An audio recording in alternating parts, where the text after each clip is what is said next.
विलिनीकरणाचा काही विषयच झाला नव्हता असं म्हणणारे तटकरे आता पवारांकडून विलिनीकरणाचा विषय थांबवला गेलाय असं म्हणण्यापर्यंत वेळ आणलीये आणि तरीही तुम्ही म्हणतात की या सगळ्यांमागे पवारांचा काहीच रोल नाही। ज्या सुनेत्रा पवारांनी पटेल आणि तटकरेंना सुरुवातीला हाताशी धरलं त्याच पटेल आणि तटकरेंना सुनेत्रा पवारांनी जागा दाखवली हेही ओळखून घ्या। याचा अर्थ पटेल आणि तटकरे ज्या सुनेत्रा पवारांना हलक्यात घेत होत्या खऱ्या त्याच खेळाच्या मास्टरमाइंड होत्या। आधी दोन्ही राष्ट्रवादीच्या विलिनीकरणाच्या चर्चेला खोटे ठरवणारे सुनील तटकरे आता तोंडघशी पडलेत। अशी बैठक झाली होती। विलिनीकरणाची चर्चा अंतिम टप्प्यात असताना अजित पवारांचा दुर्दैवी मृत्यू झाल्याने ही चर्चा पूर्ण होऊ शकली नव्हती असा साक्षात्कार आता तटकरेंना होतोय। हे तेच सुनील तटकरे होते जे त्यावेळी म्हणत होते की विलिनीकरणाबाबत कुठलीही माहिती नाही। अजित पवारांच्या निधनानंतर राष्ट्रवादीला ताब्यात घेण्याचं कटकारस्थान सुनेत्रा पवारांनी अवघ्या काही दिवसात उधळून लावलं होतं।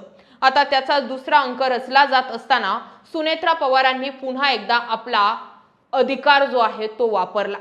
पटेल आणि तटकरे यांची मुख्यमंत्र्यांसोबतची बैठक चांगलीच वादळी ठरली आहे। आपल्याला अनभिज्ञ ठेवून बैठक झालीच कशी असा जाब सुनेत्रा पवारांनी दोघांना विचारल्याची चर्चा आहे। 2 दिवसांपूर्वी ही बैठक होताच आज खासदार पार्थ पवारांनी मुख्यमंत्र्यांची भेट घेत सुनेत्रा पवारांचा निरोप पोहोचता केला। सूत्रांच्या माहितीनुसार यापुढे राष्ट्रवादीतील नेत्यांच्या बैठकीबाबत सुनेत्रा पवारांना कळवलं जाईल।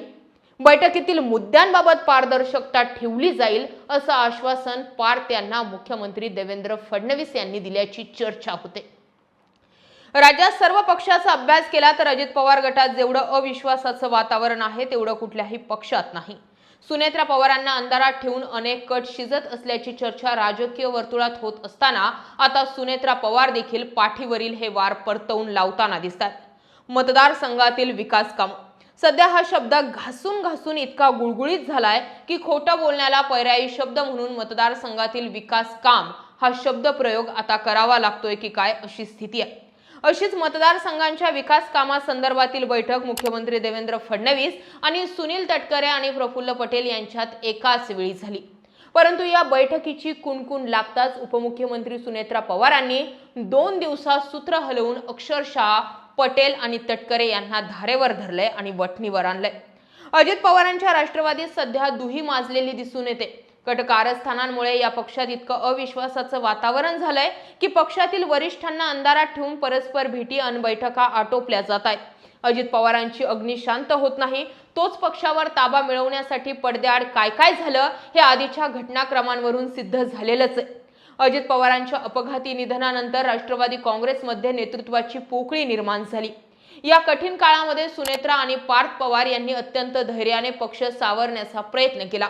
परंतु सुनेत्रा पवार यांच्या राष्ट्रीय अध्यक्षपदाला पक्षातूनच दिलेलं आव्हान, वेळोवेळी त्यांना अंधारात ठेवून निर्णय घेणं, मुख्यमंत्री देवेंद्र फडणवीसांसोबत बैठका घेणं असो, अशा घटनांमुळे सुनेत्रा पवारांना पक्षात अंधारात ठेवलं जात असल्याच्या चर्चा सुरू झाल्या। पहिली घटना 26 फेब्रुवारी प्रफुल्ल पटेल यांनी स्वतः जाहीर सभेत सुनेत्रा पवार यांची राष्ट्रीय अध्यक्ष म्हणून घोषणा केली। मात्र ही घोषणा केवळ जनतेच्या डोळ्यात धुळफेक होती का असा प्रश्न आता उपस्थित झाला। कारण अवघ्या काही महिन्यातच पक्षाचे राष्ट्रीय सचिव सच्चिदानंद सिंह यांनी थेट सुनेत्रा पवारांच्या निवडीला आव्हान देत ही निवड बेकायदेशीर ठरवली आहे। या नोटीसवर प्रफुल्ल पटेल यांनी अत्यंत वरकरणी आणि लंगडी प्रतिक्रिया दिली आहे। माझा या नोटीसशी संबंध नाही असं म्हणतानाच त्यांनी अजितदादांच्या निधनानंतर पक्षात मोठी पोकळी निर्माण झाली असून पक्षात मोठ्या सुधारणांची गरज आहे असं सूचक विधान करून एका प्रकारे सुनेत्रा पवारांच्या नेतृत्वावर प्रश्न लावला। नोटीस येण्याआधीच पटेलांची ही भाषा असणं म्हणजे सुरू करणं म्हणजेच पक्षात बंड घडवून आणण्यासाठी त्यांनी सच्चिदानंद सिंह यांना पुढे केल्याची चर्चा राजकीय वर्तुळामध्ये रंगली आहे। दुसरी घटना सुनेत्रा पवार यांना अंधारात ठेवण्याचा दुसरा धक्कादायक प्रकार म्हणजे पक्षाच्या घटनेत घाईघाईने केलेला बदल। 16 फेब्रुवारी रोजी निवडणूक आयोगाला सुधारित घटना पाठवण्यात आली। या नवीन नियमानुसार राष्ट्रीय कार्यकारी अध्यक्ष हे नवीन पद तयार करण्यात आलं आणि या पदाला राष्ट्रीय अध्यक्षांच्या बरोबरीचे किंवा मग त्यांच्या अनुपस्थितीत पक्षाचे सर्व निर्णय घेण्याचे अमर्याद अधिकार देण्यात आले। हे पद सध्या कुणाकडे आहे तर स्वतः प्रफुल्ल पटेल यांच्याकडे। म्हणजेच सुनेत्रा पवारांना नावापुरतं अध्यक्ष करायचं आणि पक्षाच्या सर्व चाव्या सुधारित घटनेचा आधार घेऊन स्वतःकडे ठेवायचा हा पूर्वनियोजित कट टाकण्यात आल्याचा आरोप पटेलांवर होत आहे. तिसरी घटना, कुरघोडीला उत्तर. सुनेत्रा पवार यांनीही शांतपणे आपले पत्ते खेळले होते. त्यांनी निवडणूक आयोगाला पाठवलेल्या नव्या राष्ट्रीय कार्यकारिणीच्या यादीतून प्रफुल्ल पटेल आणि सुनील तटकरे यांची नावं आणि त्यांची अधिकृत पदं वगळली होती. जेव्हा यावरून पक्षात भूकंप झाला तेव्हा त्याला टायपिंगची चूक म्हणून सारवासारव करण्यात आली आणि पुन्हा ही टायपिंगची चूक सुधारली की नाही याची बातमीच आली नाही. पण राजकारणात अशी चूक कधीच नकळत होत नसते. सुनेत्रा पवारांनी या दोन्ही नेत्यांचे पक्ष छाटण्याचा हा पहिला प्रयत्न केला होता, ज्याचा बदला घेण्यासाठी आता पटेल आणि तटकरे जोडी सरसावली असल्याची चर्चा राजकीय वर्तुळात होते. चौथी घटना, 14 जुलैच्या मध्यरात्री प्रफुल्ल पटेल आणि सुनील तटकरे यांनी मुख्यमंत्री देवेंद्र फडणवीस यांच्या वर्षा निवासस्थानी घेतलेली गुप्त भेट म्हणजे सुनेत्रा पवारांना अंधारात ठेवल्याचा प्रकार होता. पक्षाच्या राष्ट्रीय अध्यक्ष असलेल्या सुनेत्रा पवार आणि त्यांचे चिरंजीव पार्थ पवार यांना या बैठकीची साधी पूर्व कल्पनाही देण्यात आली नव्हती. एका प्रादेशिक पक्षाचे दोन नेते थेट मुख्यमंत्र्यांना जाऊन भेटतात आणि पक्षाच्या प्रमुखाला मीडियातून ती बातमी समजते. यापेक्षा मोठी नामुष्की काय असू शकते? सर्वात धक्कादायक बाब म्हणजे त्याच वेळी शरद पवार गटाचे प्रदेशाध्यक्ष जयंत पाटील हे देखील वर्षा बंगल्यावर उपस्थित. एका बाजूला अजितदादांच्या राष्ट्रवादीचे दोन बडे नेते आणि दुसऱ्या बाजूला शरद पवार गटाचे सर्वात विश्वासू नेते मुख्यमंत्र्यांच्या दालनात एकाच वेळी काय करत होते, हा गंभीर प्रश्न या निमित्ताने उपस्थित होतोय. त्याआधी जयंत पाटील विनोद तावडेंना भेटले होते. पाचवी घटना, या गुप्त भेटीची बातमी समोर येताच सुनेत्रा पवार यांनी 2 दिवसात चक्र फिरवली. त्यांनी तात्काळ देवगिरी या शासकीय निवासस्थानी राष्ट्रवादीच्या कोर कमिटीची बैठक लावली. या बैठकीत छगन भुजबळ आणि हसन मुश्रीफ यांच्या उपस्थितीत सुनेत्रा पवारांनी सुनील तटकरेंना कडक शब्दात जाब विचारल्याची मीडियामध्ये चर्चा आहे. आम्हाला अंधारात ठेवून तुम्ही मुख्यमंत्र्यांशी कोणती डीलिंग करत आहात असा थेट सवाल त्यांनी केल्याची चर्चा रंगली. असा अर्थ पटेल आणि तटकरे सुनेत्रा पवारांनी कधीच एक्सपोज केले. सहावी घटना, मुख्यमंत्र्यांसमोर पटेल आणि तटकरेंची झालेली बैठक सुनेत्रा पवारांनी इतकी गांभीर्याने घेतली की त्यांनी शुक्रवारी थेट पार्थ पवारांना मुख्यमंत्र्यांसोबत चर्चेला पाठवलं.